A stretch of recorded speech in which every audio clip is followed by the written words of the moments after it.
What's going on, guys? Welcome to another episode of Tarps Off MMA. I'm your host, Chris Mancuso, joined by Jack Gotzel. As always, Jack, pretty good event, knockout friendly. If you like knockouts, this past UFC Vegas 19 had you covered. Let's talk about it right off the top. Derek Lewis, like the biggest sports betting upset in the UFC since Bisping beat Rockhold. Like insanity, a plus 350 on the money line, and he catches him, just knocked Blades right out with the uppercut of doom. Hit him with the uppercut of doom, and then Buddy was out cold, snoozed, and he got banged a couple more times. And when Lewis was asked about it, whose fault is it? Herb Dean's didn't Herb get in there Dean. fast enough. It was a great card. I mean, the card started with 5 knockouts right off the rip in the prelims there, and then ended the night with a knockout. You can't beat that. But Derek Lewis, I mean, that power is unreal. If you're gonna fight Derek Lewis, you gotta attack the body and keep your distance. I mean, he seems to only go for headshots. He's never gonna shoot on you. So you got to make sure you're keeping that distance. You're attacking the body, trying to take him into the later rounds. His gas tank is not good. He's the biggest critic of his own gas tank. It's not smart to go shooting on Derek Lewis. He loves those wrestlers. He loves then they shoot on him and then pow. Yeah, and in the post-fight, Jack, he said he was just waiting for it. He knew it was coming, and he anticipated it. And I saw a Simpsons meme. It was like Marge Simpson winding up an uppercut. Like, that's exactly what it looked like. He was just sitting on it, and Blades gave him the opportunity. Blades was the overwhelming favorite. Jack, you had a 3-fight parlay. You tried to scum it and take all the favorites, and you went 0 for 3. 0 for 3 in those last 3 fights there. I mean, one of the fighters, Vieira, missed weight. So, I mean, that it's always a gamble when you fight on fighters that miss weight. I think the fighters that miss weight went 1-2 on the night, with Gordon being the only one that came out victorious. And then Charles Rosa got dominated. Yeah, bad look for Boston, bro. It's been tough monthly. I mean, hopefully Rob Font can save the day when he fights next. But yeah, first, it's been a rough month and a half here for the Boston fighters. And to be honest, I was way too cocky going into that. I told you Rosa's going to smash him. It's going to be an easy fight. Like, he's going to make him tap. Nope. Not how it went. Not how it went at all. But Jack, I want to talk to you because Lewis shocks the world. We got the heavyweight division. We got Stipe's fight coming up. Now nobody, I find all the divisions right now, and it's getting annoying. It feels like everybody's in pause mode because, we got Adesanya going up into another division. We got John Jones. Like, do you think he's tying up things in the heavyweight division a bit, or is he just going to take the winner of the fight at 259 or wherever it is? What one is Stipe? It's a little bit of both. I mean, is Stipe on that 259? No, he's not. I think it's 260 or 261. But anyway. Yeah, but I mean, it's a double-edged sword. Like, John Jones coming up is going to tie up the division, but also that's a super exciting fight. He's going to fight the winner of Stipe versus Ngannou. But where does that leave Derek Lewis now? Does he fight the winner of Rosenstruck versus Gant? Or does he wait it out? Like, where do we go from here? And now you're tying up all these fighters. So it's like, where does Blades go from here? Does he fight the loser of that? Does he fight the winner of that? And does Derek Lewis sit on the sidelines? I mean, John Jones coming up, it does mess up the whole heavyweight division, though. Because if you're the number one contender, do you really want to take a fight that's not a title fight if you're Derek Lewis? No, I mean, it would be hard to do that. 100%. It would be tough to do that. But then you hear him after the fight, and he wants to fight. He wants to fight Overeem. Yeah, that's not gonna happen. He doesn't want to be the main event. You just knocked out Blades, and he doesn't want to be the main event, and he wants to fight Overeem. He said he doesn't want to do 5 rounds. He only wants to do 3 rounds. He doesn't really sound like a guy begging for a title shot. No, but what is Overeem? Well, because he knows. I mean, they both fight. Has Overeem talked shit? No, well, yeah, he back in the day. But the issue is Blades and Lewis went into that fight knowing that they're not going to get the next title shot because it's going to John Jones. So, like, it'd be stupid to just say, like, I want that strap next. You know, you ain't getting it. So Well, I mean, tell that to the guys in the welterweight and lightweight divisions right now, all standing at each other like that meme, pointing guns at each other. Nobody make a yeah. move, bro. But That's what it feels like. back to the Overeem though, there's no reason for him to fight Lewis. He's had an amazing Hall of Fame career. Yes, of He just course. should go and retire. He's not getting that last title shot. It went out the window when he lost that last fight to Volkov. It's done. So he might as well retire. He had a great career. He has nothing to hang his hat on. There's nothing pushing him to go fight Derek Lewis. Obviously, Derek Lewis wants that big money fight. It's a fight that I think he feels he can win. I feel he can win that, but there's no reason for Overeem to take that fight.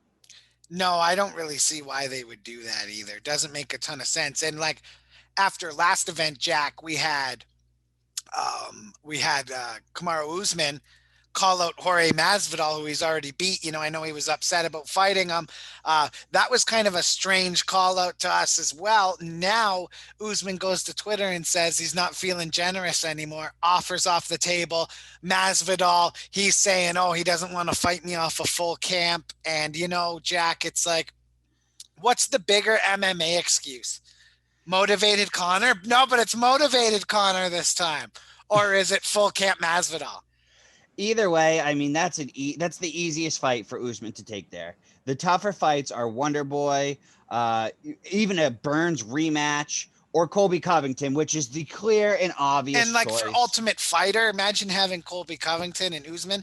I don't know about you. I think the Ultimate Fighters have lacked in the last little bit, the shows. I think that getting those two coaching would bring it back to I think it has potential to be Rashad Evans versus Rampage Jackson level of entertainment. Or Conor McGregor, Uriah Faber, all that kind of drama would definitely go down, especially when you got Colby Covington in the mix. One of the last really successful Ultimate Fighters too, Usman was on that Ultimate Fighter, which was the Black Zillions team there with Usman on it. So I mean, he's got that Ultimate Fighter history. You can play to that. You can play to the rivalry. That would make for an unbelievable Ultimate Fighter series. It would be must-watch TV. I mean, I watch all the Ultimate Fighters, even though people say they've fallen off. I still enjoy them, but that would be must-watch television for even the casual fight fans if you have Colby versus Usman there. It would be the best ever. And imagine being involved, getting picked on opposite teams and all the beef and animosity that would rub off between the two teams. I just think it would be so awesome. I don't understand Usman and Masvidal. I still think that fight could go down and Usman was just getting things going on Twitter, because I'm not saying there was a conspiracy against Colby Covington there, but his two biggest enemies meet up to have a second fight that nobody asked for. Yeah, Nobody asked for that fight, Jack. I didn't ask for that fight. Nobody asked for that fight. Nobody cares. It's just the Masvidal diehards that think he didn't get a full camp and think the result would be different. It wouldn't be different. Take that bad motherfucker belt and shove it, all those fans. I can't stand them. Yeah, Usman wins that fight 10 out of 10 times. I think Masvidal's path here is he should fight Edwards. I think Masvidal or Muhammad is a great fight. Or Muhammad. If Bilal Muhammad wins, he should fight Bilal Muhammad. I don't want to, pick that fight already, but I know, especially the way the betting's gone.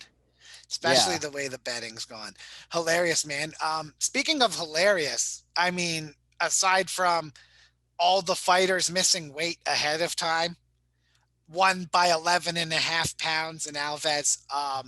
That was hilarious. How he missed it by 2 chihuahuas or one average house cat. Yeah, one average house cat. He actually missed the lightweight, right? Isn't that or what did he miss? Yeah, he missed lightweight completely and went right to welterweight. Yeah, he missed it by 1.5 pounds for a featherweight fight, let alone featherweight. That was insane. And then you got Chas Skelly. His opponent doesn't show up. Jamal Emmers had back spasms or some shit. I mean, what? I believe it was Ariel Helwani who said that. I could be wrong, but someone said, you've seen fights get canceled the day of the fights before, and that's tragic. When have you ever seen a fighter go to the cage? He's in the cage. He's walking around the cage, getting ready to go, and then his opponent just doesn't show up. Oh, bro, you got to feel for that guy. Especially feel for Dana. like dealing with all the shit he's had to deal with, making all this work during coronavirus. And then all of a sudden, like the last event happens, all these guys show up not making weight. And then a guy comes out to the cage and his opponent can't even get out there because he's got back spasms or whatever's happening. And the fans, Skelly's a human highlight reel. He's one of the most exciting fighters to watch in the entire UFC. Yeah, And man, Skelly's good shit. He gets left at the altar. Yeah, dude, that's like almost as bad as your fiance not showing up for your wedding, man. I bet you he was really upset. He's got to get an opponent. Dana's got to throw him someone immediately. Yeah, that's awful that happened. But yeah, man, I'm excited to see what happens here in the welterweight division. It's time for the guys in the welterweight division and in the lightweight division, like start match, like let's get some fights planned here. I feel like everybody's holding the gun at each other right now. Which division's more frustrating for you? Lightweight is really pissing me off. That rubbed me the wrong way when Oliveira wouldn't fight Chandler. Yeah, that really rubbed me the wrong way too. So I'm gonna go with the lightweight division on that. Yeah, it's like just sign Poirier and Conor up for the fight. Strip Khabib of the title. Khabib doesn't even want to fight GSP anymore. Boom, got GSP's name into another episode. Suck it, Jack. He doesn't even want to do that. Get that belt out of Khabib's hands now. Get Conor, get Poirier, run it back. Number 3, they want it. It's red panty night back to back for Poirier. I don't think the fight fans want that fight. Nobody wants that fight, man. But listen, do you think Dana's really going to not do what Conor asks when Poirier wants it to? Exactly. Everybody knows, listen, and I don't hate Dana White for it, and all the fans out there that don't like Dana White can suck it, in my opinion. But honestly, like Dana, listen, like things make dollars and cents in this industry, as we like to say, Jack. Money walks, bullshit takes the bus. And I think that at the end of the day, that's the big money fight in that division right now. I think Chandler should have fought Oliveira, and then you could give the winner of that fight. Like Chandler showed he belongs.